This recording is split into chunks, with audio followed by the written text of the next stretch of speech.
Everything changed in a matter of seconds. Literally just gone. But, the cracks, the deep fractures in the foundation, those have been forming for years in the desert heat. Today, we are looking at the abrupt, honestly jarring conclusion of a saga that completely defined an entire NFL franchise. We're talking about an era built on the electric sky-high promise of a #1 overall draft pick, a guy who was undeniably a generational talent, and suddenly, it's just over. Look, this isn't just about a player leaving a team. What we're doing today is a full psychological autopsy of one of the most misunderstood, hyper-analyzed, and digitally scrutinized careers in modern sports history. Welcome to NFL Nexus. We're calling this explainer the Kyler Murray postmortem. We're going to meticulously unpack the intense, behind-the-scenes drama of one of the league's absolute biggest shifts. We're looking way past the standard ESPN headlines. We're diving deep into the microscopic details, the harsh locker room realities, and the digital ghosts that haunted a franchise quarterback. We're going to look at exactly how these massive narratives are built, how they're weaponized against players, and how, sometimes, they are just completely fabricated out of thin air. But hey, before we dive into the gritty details of this split, make sure you support us right here at NFL Nexus. Hit that subscribe button, like this explainer, and definitely drop into the comments to let us know your thoughts as we go. The landscape of the league is shifting every single day, and we want you right here on the front lines with us.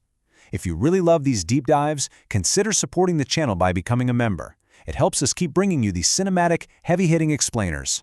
All right, let's get into it. Act 1. An era ends suddenly. A difficult but needed move. For the first time in 8 seasons, the Arizona Cardinals are stepping into a totally new reality without Kyler Murray as their guy. 8 seasons! In the National Football League, that is an absolute eternity. It's a lifetime of Sunday battles, exhausting training camps, and just this crushing mountain of expectations. The organization and the player have finally split paths. And man, it was a move that sent absolute shockwaves through the league. Not necessarily because it was completely out of left field, but because of the sheer brutal finality of it. The desert is under new management, and the face of the franchise is gone. Now look, this separation was undeniably tough, but let's be real, it was a necessary split. On one hand, you have a team, the Cardinals, who were fundamentally unable to maximize the unique, explosive talent of a former #1 overall pick. Despite that crazy impressive rookie season and undeniable flashes of brilliance where he looked like a superhero, the system, the support, the synergy, it just wasn't there. Then, on the other side, you have Kyler himself, a player with immense generational potential who is now positioned to bounce back in completely new surroundings. It's your classic tale of unfulfilled potential colliding head-on with the harsh, unforgiving business of professional football. Act 2. The emotional goodbye. A sudden, heartbreaking farewell. When the news of the split finally broke to the public, the cold, corporate reality of an NFL transaction just melted away. It gave way to a deeply emotional, very public farewell from the quarterback himself. In a league that constantly demands its gladiators to be totally stoic, to just move on to the next play, Murray paused. He gave us all a window into his genuine heartbreak. He said 7 years. Damn, I never wanted things to end like this. I really want you to let the gravity of those words sink in for a second. Read the raw humanity in that statement. Damn. That is not some PR-spun, sanitized goodbye prepared by a slick crisis management team. No way. That is the raw, visceral reaction of a man looking back at a grueling journey that was just abruptly cut short. He expressed this overwhelming gratitude for the love he received, but underneath all that, there is a palpable, heavy ache. And this next part brilliantly illustrates where his heart actually was. He said, "To my teammates, it breaks me the most that we never got it done. It's hard to look at this past year and accept that that was our last run together." He's expressing a profound sense of loss here, the loss that they never reached the mountaintop. He acknowledged the daily grind of chasing a championship with his guys. Ultimately, he leaves behind a legacy in the desert that is forever going to be shadowed by this massive monument of what-ifs. What if the injuries didn't happen? What if the coaching scheme was different? It's heavy stuff. Act 3. The video game myth. Unpacking the Call of Duty curse. So, to truly understand the tension of his tenure in Arizona, to figure out why the relationship between this player and the public became so incredibly toxic, we have to zoom in on a specific, bizarre off-field narrative. A narrative that relentlessly, day after day, questioned his leadership, his work ethic, and his actual commitment to the game of football.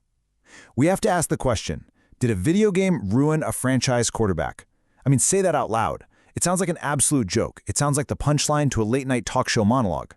But in our modern, hyper-connected era of sports media, we have to seriously examine how a viral Call of Duty meme mutated into a mainstream talking point. This wasn't just some quiet whisper on a message board.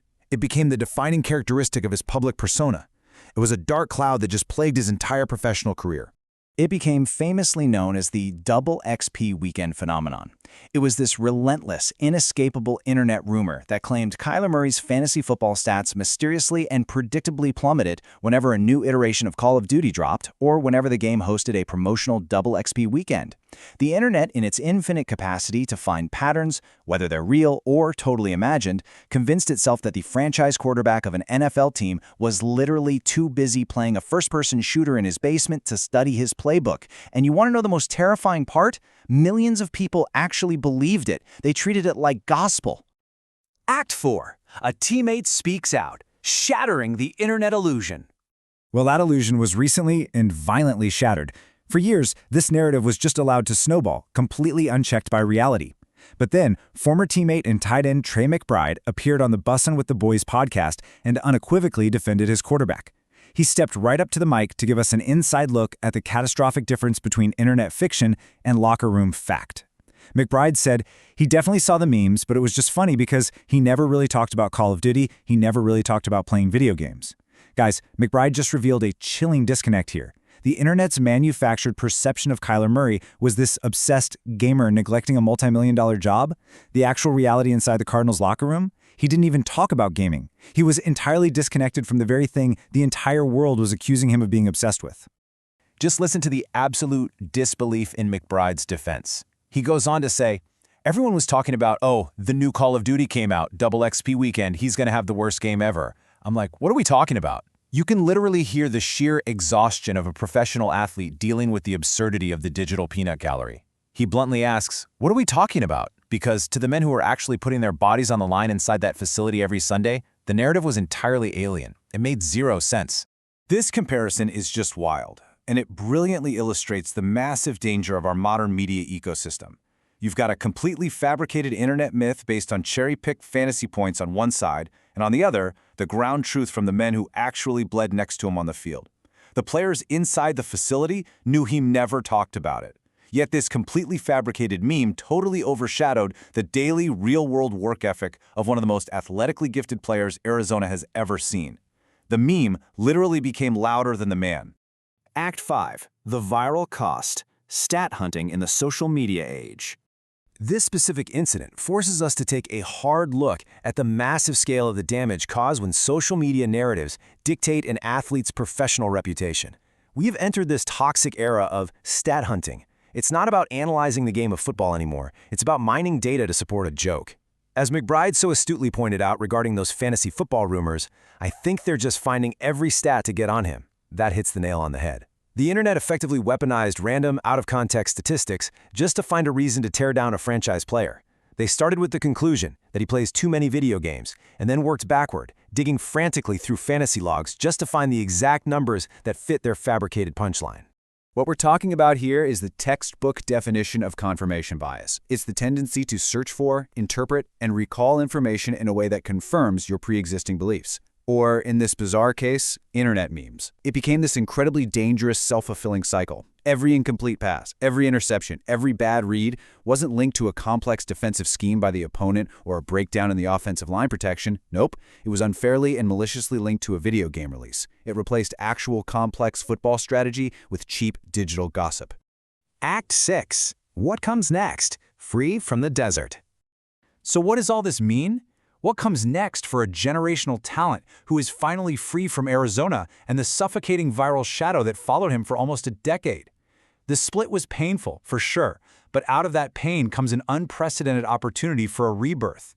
He steps into his next chapter with the exact same undeniable top-tier talent that made him a #1 overall pick in the first place. But now he has a completely clean slate and a new environment. He finally has freedom from the localized meme culture that took root in Arizona and just refused to let go. He has a tangible, real opportunity to completely rewrite his NFL legacy. He is finally liberated from the manufactured distractions that haunted his first 8 seasons in the league. The physical tools are absolutely still there, and now the psychological slate is wiped clean. As we wrap up this explainer, I want you to really ponder something for me. Think about the chilling power of internet narratives on an athlete's mental state and their professional standing.